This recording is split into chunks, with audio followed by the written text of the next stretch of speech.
Magandang araw mga kasari-sari, kamusta ang inyong negosyo, ang inyong tindahan? Sana lahat tayo ay pasulong kasi ang daming bayarin na paparating mga kasari, o di ba? Renewhan na naman ng permit. Pero syempre, ganun talaga ang buhay ng ating mga may tindahan.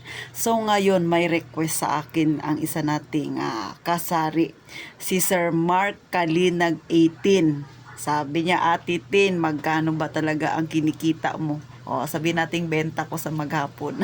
Kasi si Ate Tintin, panay sabi-sabi, maliit lang ang tindahan niya, ha?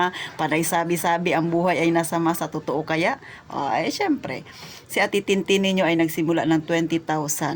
Tapos nadagdagan ng 15,000. O, naging 35 na ang puhunan. Pero muntik yung lumubog, ha? Talaga namang akala ko hindi na ako makakabangon kasi si Ate Tintin ng mga panahon na yun napaisip ng gusto ko nang bumitaw. Kasi nga yung tindahan ko ay bumalik sa sobrang alug-alug, pero syempre nakabawi tayo. So magkano nga ba ang kinikita ko? Ay sa totoo lang, nung ako'y nag-umpisa mga kasari, bumenta ako sa buong maghapon ng 800 pesos. O, di ba? Pero tuwang-tuwa na ako noon, 800 pesos. O, kasi sabi ko nga mababaw lang ang kaligayahan ko. Sumunod na araw, bumenta ako ng 500, bumenta ako ng 600, o di ba? Bonggang-bongga. Pero sa totoo lang mga kasari, hindi ako naging mapaghanap kasi yun lang yung kaya ng aking tindahan na ibigay sa akin ng aking mamimili. Pero habang tumatagal, syempre nagkakaroon ka ng diskarte, nagkakaroon ka ng pamamaraan, paunti-unti nadagdagan ng aking mga paninda. So dumadami ng pakunti-kunti rin yung aking customer. Syempre lumalaki rin ng pakunti-kunti ang aking benta. So ngayon mga kasari, nasa 3 taon na ako mahigit na nagtitindahan. Masasabi kong okay naman, ha. Hindi ko na masasabi sa iyo Sir Mark kung magkano na ang aking kinikita ngayong mahigit na ako 3 taon na nagtitinda. Bakit? Sasabihin ko na lang sa iyo kung ano yung kayang i-provide sa akin ng aking tindahan ngayon. Dito ko kinukuha yung aking kuryente, which is 1,700 ang aking binabayaran buwan-buwan. Dito ko kinukuha yung tubig, which is 250 ang buwan-buwan ko. Dito ko kinukuha ang pambayad ng wifi, 250 din kada buwan. Dito ko kinukuha yung aming pagkain ng anak ko. Dito rin ako kumukuha ng pang savings ko. At dito rin ako kumukuha ng pambayad ko sa utang, which is 500 linggo-linggo. At dito rin ako kumukuha ng aking pambili ng bisyo. O ano ba yung bisyo ko? Di yung mag-ipon ng alahas. Na booking si Ate Tintin. Ganun mga kasari. Ako talaga ay mahilig mag-ipon ng alahas kahit na maliliit. Kasi nga habang tumataas ang niyan, ang value. Pero minsan layaway lang yung aking ginagawa. So ganun mga kasari. So hindi ko na masasabi sa inyo kung magkano ang kinikita ng aking tindahan. Basta yung binanggit ko na mga binabayaran ko na yan buwan-buwan.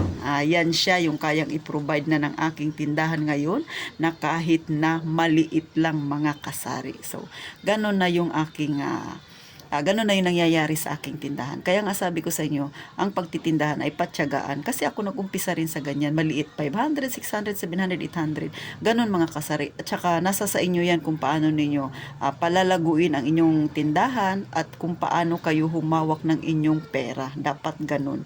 Huwag nyong gagawin yung ginawa ni Ate Tintin na muntik nang malubog ang kanyang tindahan. Wag na wag, ha. Sa mga hindi pa nakapanood yan, hanapin nyo na lang dyan sa video ko.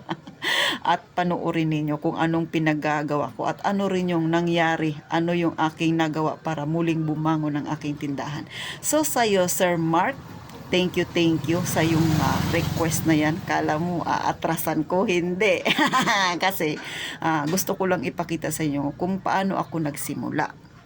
At saka, bakit ko laging sinasabi na pangmasa ako? Kasi doon ako nagsimula. Yun talaga yung buhay ko. Hanggang ngayon naman. Kaya lang, kung ano yung ginagawa ko noon nung nagsisimula ako, gaano ako kaalab na magtindahan, hanggang ngayon, ganun pa rin ako. Kaya kahit papano, nakikita ko yung pag-unlad ng aking tindahan. So, kayong mga wala pang tindahan na nagbabalak na magkaroon din ng maliit na tindahan, pag-isipan nyo munang maigi. Mas maigi kasi meron kayong extra income pa o kaya ay meron kayong extra ipon pa maliban sa gagawin yung pangpuhunan.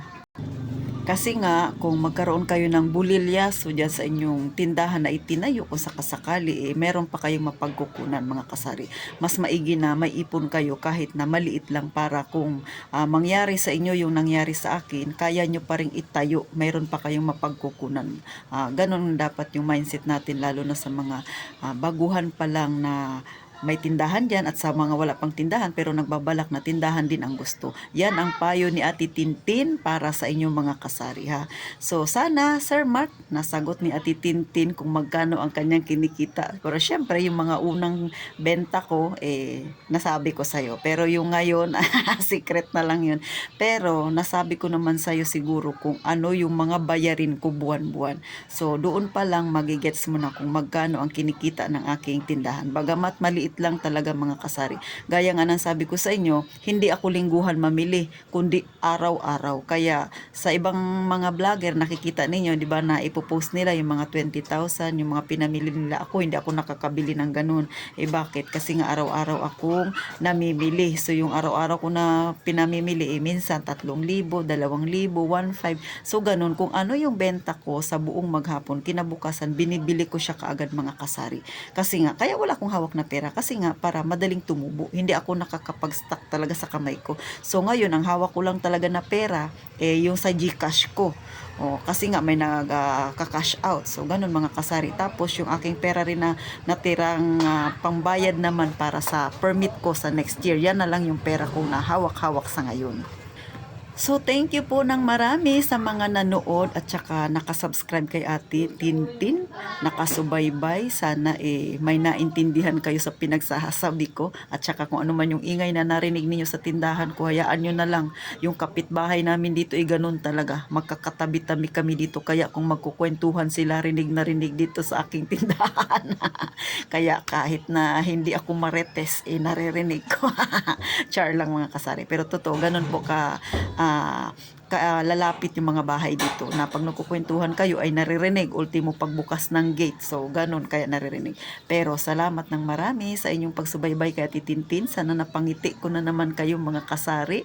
At sa mga hindi pa nakasubscribe, pasuyo naman mga kasari. Lambing ko na lang sa inyo please para dumami pa tayo.